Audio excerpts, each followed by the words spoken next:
मेरे भाई, एक ऐसे मुश्किल दौर से हम गुजर रहे हैं जहां अब भी अगर हम बिखर गए, बढ़ गए तो क्या होने वाला है। हिम्मत मत हारिए। और वो हुकूमतों को कहना चाहता हूं, लौटाएंगे तुम्हें वह सब कुछ सूद के समेत।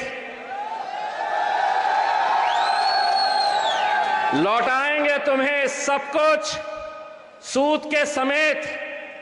हम पर तुम्हारे जुल्म का जितना उधार है, ताकत है अगर तुम्हारे पास सितम करो तो हमारे पास भी रहमत परवरदिगार है। डराया जा रहा है इनको वोट दिए तो भाजपा आ जाएगी। पिछले 76 सालों के अंदर तुम्हारी क़यादत इसलिए खत्म हुई कि किसी के डर की वजह से तुमने अपना वोट दिया। आज तय करो तुम, और अगर ये तय कर लेते हैं कि ताहिर भाई को जिताना है तो तुम तो आने वाले नहीं। आप मतलब आप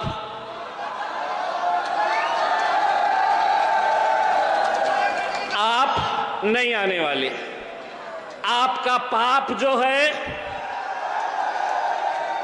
ये नहीं आने वाले। आपके पाप का बाप जो है,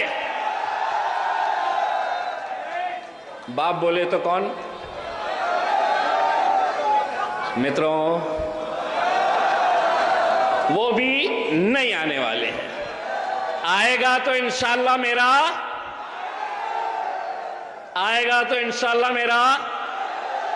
जोर से बोलो। आने दीजिए, मीडिया वालों को आने दीजिए। बड़ा अच्छा लगता है उनको हम क्या बोलने वाले हैं। हमको जो बोलना है हम बोलने वाले हैं। तो सुनने दो, रिकॉर्ड करने दो। अपने दिल के जज्बात आपके सामने रखे। एक बात उनकी मुझे पसंद आई। एक ऐसा माहौल था जहां पर आप अलग अलग जाति, धर्म और मजहब के लोगों को एक साथ मिलकर सारे त्योहार आप मनाते थे। ये मुस्तफाबाद की पहचान हुआ करती थी। उन्होंने कहा कि न जाने किसकी नजर लगी। ताहिर भाई, मैं बताता हूं कि इस मुल्क को किसकी नजर लगी। जिसकी नजर लगी है उसका नाम है नरेंद्र दामोदर मोदी। पुलिस वाले यहां पर मौजूद है। मैं आप लोगों को एक बात कहना चाहता हूं। साहब, ये देश की खूबसूरती यही है कि यहां पर हर जाति, धर्म और मजहब के लोग एक साथ मिलकर रहे हैं। एक उदाहरण मैं आपको देना चाहता हूं। उत्तर प्रदेश के मुख्यमंत्री है, पहचानते हैं उत्तर प्रदेश के मुख्यमंत्री कौन है?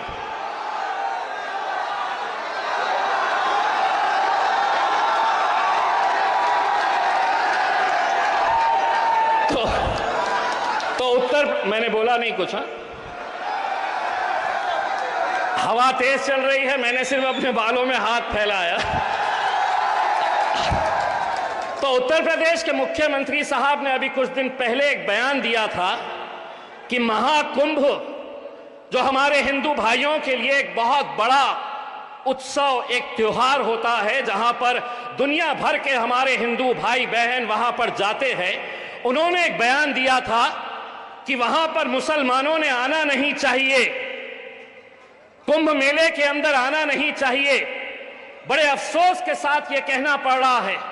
हम श्रद्धांजलि देते हैं हम तमाम वो ऐसे हमारे हिंदू भाई और बहन जिनकी मौत हुई है वहां पर कुंभ मेले के अंदर, जो मर गए हैं वहां पर सिर्फ बदइंतजामी की वजह से बेकसूर लोग मर गए हैं। जानते हैं हमारे मुल्क की तहजीब, हमारी मुल्क की संस्कृति क्या है? जब ये लोग अपने कुंभ मेले से वापस अपने अपने घरों की तरफ जा रहे हैं तो आज यही मुसलमान जिनको कहा गया था कि तुम कुंभ मेले में नहीं आना चाहिए, वही मुसलमानों ने मस्जिदें खोल दी है, मदरसे खोल दिए हैं।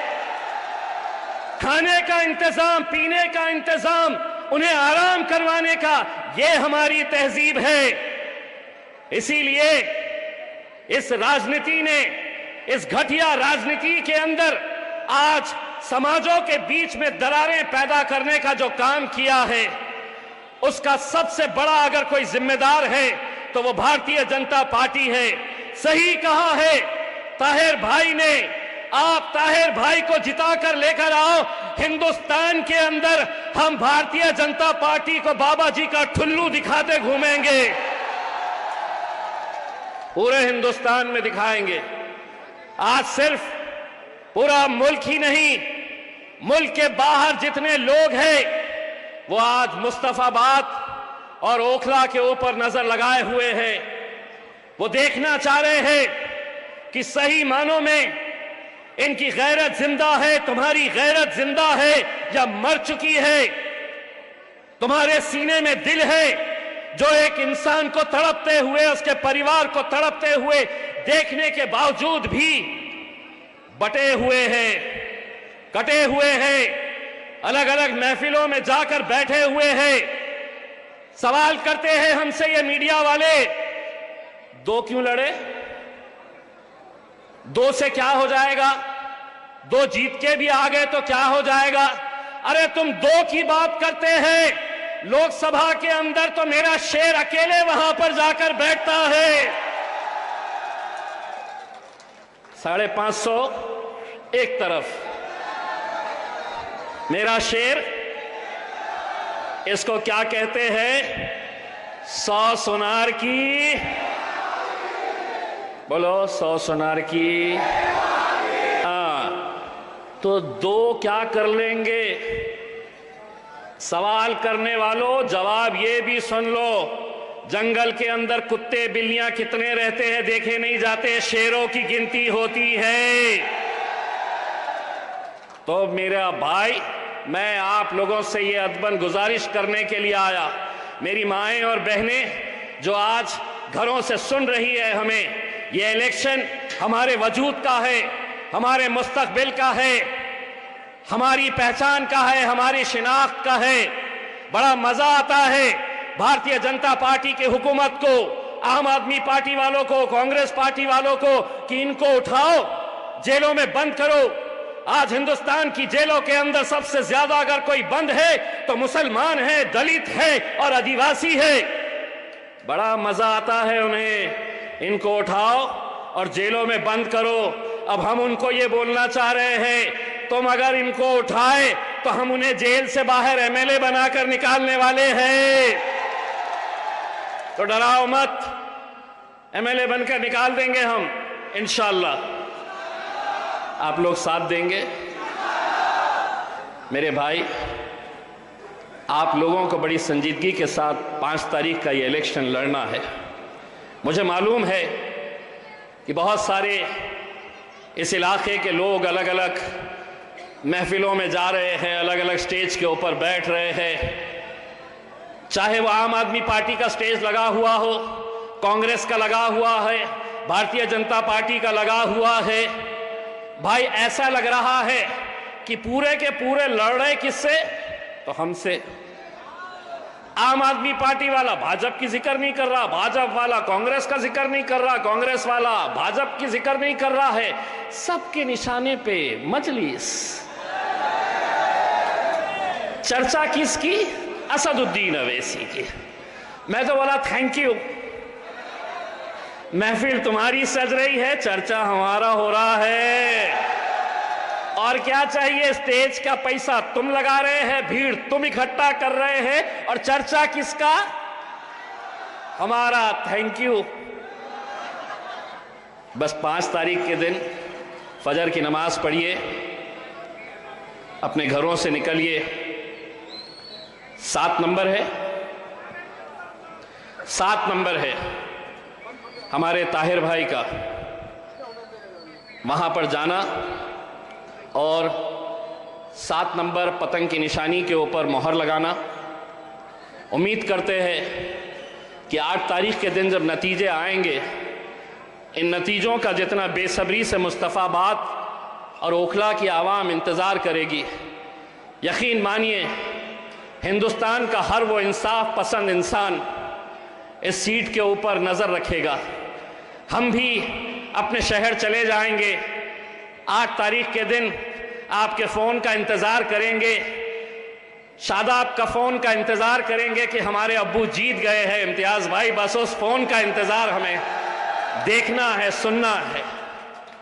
सिर्फ जाते जाते इतना कहूँगा कि इलेक्शन आएंगे मेरे भाई, कितने इलेक्शन आएंगे, कितने इलेक्शन चले जाएंगे, लेकिन अगर ये सीट अगर हम जीतते हैं इंशाअल्लाह, और इंशाअल्लाह हम जीतेंगे, तो जीतेगा तो ताहिर, लेकिन ताकत मिलेगी मेरे कायद बैरिस्टर असदुद्दीन अवैसी साहब को, और वो लोगों के मुंह पर एक तमाचा पड़ेगा जो ये कहते हैं कि तुमने कैसे दंगाइयों को टिकट दे रखा है। अगर ताहिर हुसैन को और शिफा भाई को तुम दंगाई कहते हैं, तो मैं मीडिया से एक सवाल करना चाहता हूं, साध्वी प्रज्ञा सिंह कौन है फिर? कौन है साध्वी प्रज्ञा सिंह? कैसे आरोप लगे हैं, कैसे अरविंद केजरीवाल को शराब बेचने के ऊपर, शराब की पॉलिसी बनाने के ऊपर जमानत मिल सकती है, मनीष सिसोदिया जेल से बाहर निकल सकता है, बाकी सभी लोगों को इंसाफ मिल सकता है। इंसाफ अगर किसी को नहीं मिल रहा है तो हमें नहीं मिल रहा है। क्या कानून अलग अलग है? नहीं है कानून। इस मुल्क के अंदर कानून जो इम्तियाज जलील के लिए है, वही कानून योगी आदित्यनाथ के लिए है, वही कानून नरेंद्र मोदी के लिए है, वही कानून अरविंद केजरीवाल के लिए है। हम सब के लिए अगर कानून अगर एक जैसा है, तो फिर ऐसा भेदभाव क्यों? तुम समझते हैं कि इन्हें परेशान करते रहो, ये परेशान आपको बार बार करते रहेंगे। यूसीसी का कानून लेकर आए हैं, वक्फ की जमीनें खींचेंगे, आपको बार बार ये कहा जाएगा कि ये मुल्क अब हमारा है, अब हम इसे हमारा राष्ट्र बना रहे हैं। मैं मुस्तफाबाद की आवाम की तरफ से भारतीय जनता पार्टी के तमाम बड़े नेता नरेंद्र मोदी साहब, अमित शाह साहब, कान खोलकर ये अच्छी तरीके से सुन ले, सभी का खून शामिल है इस मिट्टी में। ये मुल्क तुम्हारे वहां तक पहुंचाना है, ये मुल्क तुम्हारे।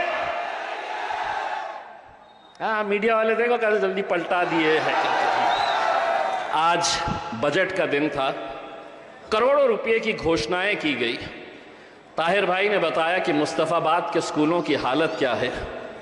मोहतरमा निर्मला सीतारमन जी, दिल्ली बहुत दूर नहीं है, ई रिक्शा में बैठ के आइए इन गलियों के अंदर, टमटम में बैठ के आइए और यहाँ के स्कूलों की हालत देखिए आप, तो हकीकत क्या है आपको समझ में आएगी।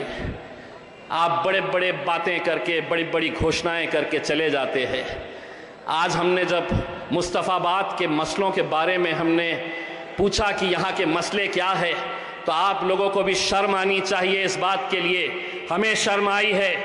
एक एक नौजवान, एक एक बुजुर्ग, एक एक मेरी माँ और बहनों को ये गौर से सोचना चाहिए कि 76 साल हो गए हैं, आज भी हमारे मुद्दे क्या है? तो अच्छी सड़कें चाहिए, कचरा नहीं दिखना चाहिए, हमें पानी साफ सुथरा चाहिए, अच्छा स्कूल चाहिए। यही मुद्दों को लेकर हर 5 साल के बाद हम इलेक्शन लड़ते रह रहे हैं। वही आएंगे, दोबारा आएंगे, तुमको मनाएंगे, समझाएंगे कि अब हम ये करने वाले हैं। अगर ऐसी सड़कों की हालत है तो कहीं ना कहीं तुम भी उसके जिम्मेदार हो। इसलिए जिम्मेदार हो कि इलेक्शन वक्त में तुम बढ़ जाते हो, तुम बिखर जाते हो। अरे एक बार एक ताकत बनकर देखो तो सही, एक आवाज लगाओ तो सही। तुम्हें बहकाया अगर जाएगा कि ये मुमकिन नहीं है यहां से मजलिस का जीतना, तो ये इम्तियाज जलील को देखो, 20 साल के शिवसेना वाले को उखाड़ कर फेंका था और अल्हम्दुलिल्लाह मजलिस का झंडा लहराया था। वहां की आवाम अगर कर सकती है तो ये आवाम भी, ये नौजवान भी, ये मेरी माएं और बहनें भी कर सकती है। इलेक्शन सिर्फ वोटों से नहीं होता है, मां